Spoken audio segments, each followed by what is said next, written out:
হরি ওম।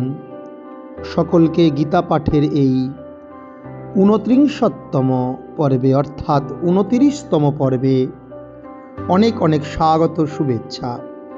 আমরা যারা প্রতিদিন নিত্য গীতা পাঠ শুনছি তাদের কাছে আজকের এই পর্বটি অত্যন্ত গুরুত্বপূর্ণ একটি পর্ব।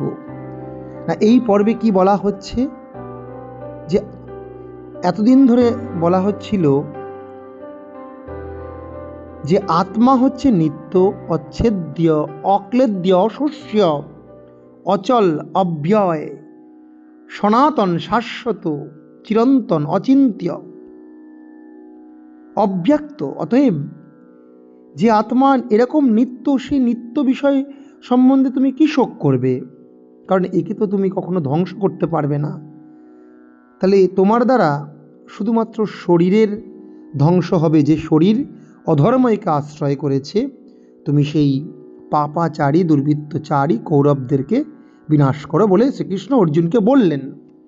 আজকে আবার অন্য কথা বলছেন, যে বিপরীতভাবে যদি আত্মা মেনে নেওয়া যায় তোমার কথা অনুযায়ী, যে আত্মার জন্মও হয় মৃত্যুও হয়, তাও তোমার শোক করা উচিত নয় বলে কি বলছেন এবং তার কারণ আমরা এটা জানবো আজকের 26 এবং 27 নম্বর শ্লোকে। খুবই ইন্টারেস্টিং, খুবই আকর্ষণীয় আজকের এই দুটি শ্লোক।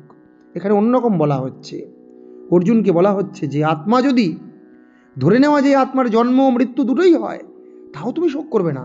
কেন না বলে শ্রীকৃষ্ণ কি বলছেন আমরা শুনব। অথ চৈনম নিত্যজাতম নিত্যম বা মন্যসে মৃতম।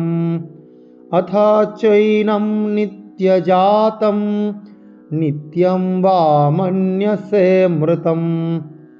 তথাপি ত্বম মহাবাহো নৈবম শোচিতুমর্হসি। তথাপি ত্বম মহাবাহো নৈবম শোচিতুমর্হসি। কি বলছে? অথ চৈনম নিত্যজাতম, হে মহাবাহো, হে মহাবাহো অর্জুন, আর তুমি যদি মনে করো যে আত্মার বারবার জন্ম হয় অথবা মৃত্যু হয়, তাহলেও তোমার শোক করার কোনো দরকার নেই।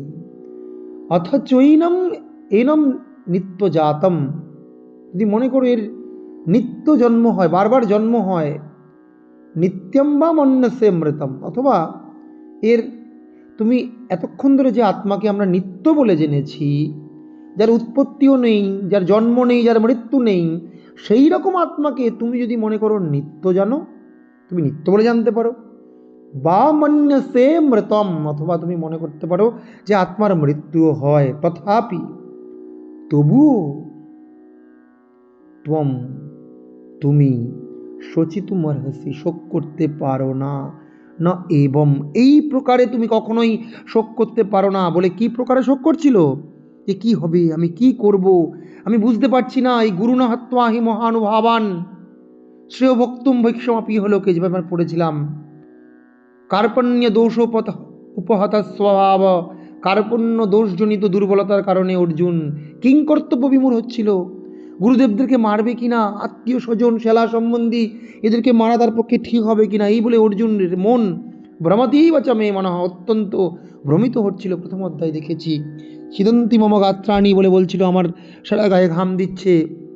মুখম চা পরিশুষ্যতি, মুখ শুকিয়ে আসছে। গান্ডিবম সংসদে হস্তাৎ, হাত থেকে গান্ডিব পড়ে যাচ্ছে। এবং দেখলাম সে কি করলো, গান্ডিব মাটিতে ফেলে দিল। বলে রথোপস্তূপা বিশা, রথের বসে পড়ল, সে রথের উপর বসে পড়ল। এই বলে সে শোক করতে লাগলো। তাও তুমি এরকম শোক করতে পারো না, যদিও তুমি মনে করো এই নিত্য আত্মাকে নিত্য অথবা অনিত্য, অর্থাৎ এই আত্মার জন্ম হয় বারবার, বারংবার মৃত্যু হয়, বারংবার জন্ম হয়, তাও তুমি শোক করতে পারো না। বলে কেন, তার কারণ কি? বলে 27 নম্বর শ্লোকে ভগবান শ্রীকৃষ্ণ অর্জুনকে খুব সুন্দরভাবে বোঝাচ্ছেন। জাতস্য হি ধ্রুবো মৃত্যুঃ ध्रुवं जन्मामृतस्य च जातस्य हि ध्रुवो मृत्युः ध्रुवं जन्मामृतस्य च तस्माद् अपरिहार्येऽर्थे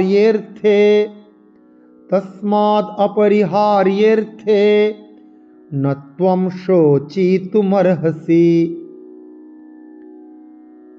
কি না, তুমি শোক করবে না কেন? কারণ যে জন্মাচ্ছে জাতস্য হি ধ্রুব মৃত্যু, তার তো আবার নিশ্চিত রূপে মৃত্যুও হয়। ধ্রুবম জন্মমিতস্য চ, আবার যে যার মৃত্যু হচ্ছে তার তো আবার জন্মও হবে। তাই যেটা অপরিহার্য বিষয়, এই জন্ম মৃত্যু হবেই, সে বিষয়ে তুমি কি করে শোক করতে পারো? তস্মাদ অপরিহার্যের্থে, তাহলে তুমি তোমার কর্তব্য কাজ, কর্তব্য কর্ম পালন না করে, তোমার কর্তব্য সম্পাদন না করে তুমি কি করে এই রকম একটি অবশ্যম্ভাবী বিষয়, যার জন্ম হবে তার মৃত্যু হবে, যার মৃত্যু হবে তার জন্ম হবে, এই বিষয়ে তুমি শোক করতে পারো? তোমার কিন্তু এরকম শোক করা উচিত নয়। বলে আত্মাও যদি, যে আত্মাকে তোমার নিত্য বলে জানার দরকার নেই, তুমি যদি মনে করো আত্মার বারবার জন্ম হচ্ছে, আবার জন্ম হলে তার মৃত্যু হচ্ছে, তাতেও তুমি শোক করতে পারো না। কারণ এর তো জন্ম মানের মৃত্যু হবেই, তো তোমার হাতে হোক বা যেভাবে হোক। এখন যেহেতু কৌরব প্রভৃতিরা অধর্ম দ্বারা আচ্ছাদিত হয়েছে, তাদের মধ্যে অধর্ম গ্রাস করেছে, অধর্মের অভ্যুত্থান ঘটেছে, তাদের অধর্ম আচরণের ফলে সমাজ, পরিবার, জগৎ, দেশের অকল্যাণ হচ্ছে, প্রজা সাধারণের ক্ষতি হচ্ছে, রাষ্ট্রের ক্ষতি হচ্ছে, নারীদের অসম্মান হচ্ছে, ভরা সবাই দ্রৌপদীর মতো নারীর বস্ত্র হরণের মতো ঘটনা ঘটছে, তাদেরকে তুমি হত্যা করো, তাদেরকে তুমি বিনাশ করো, অধর্মের তুমি নাশ করো। তুমি নাশ করলেও তো নাশ হবেই, কারণ যার জন্ম হয়েছে তার মৃত্যু হবে। তাই এইরকম একটি অবশ্যম্ভাবী বিষয়ের কথা ভেবে তুমি কখনোই শোক করতে পারো না। বরং তোমার কি করা উচিত? বরং তোমার কর্তব্য কর্ম সম্প্রদান করার মতো দায়িত্ব পালন করা উচিত। কিন্তু এই কর্তব্য কর্ম করার সময় কোনোভাবেই তোমার শোক করা উচিত নয়। অথ চৈনম নিত্যজাতম নিত্যম বা মন্যসে মৃতম তথাপি ত্বম মহাবাহো নৈবম শোচিতুমর্হসি। জাতস্য হি ধ্রুবম মৃত্যুঃ ধ্রুবম জন্মামৃতস্য চ তস্মাদ অপরিহার্যের্থে ন ত্বম শোচিতুমর্হসি।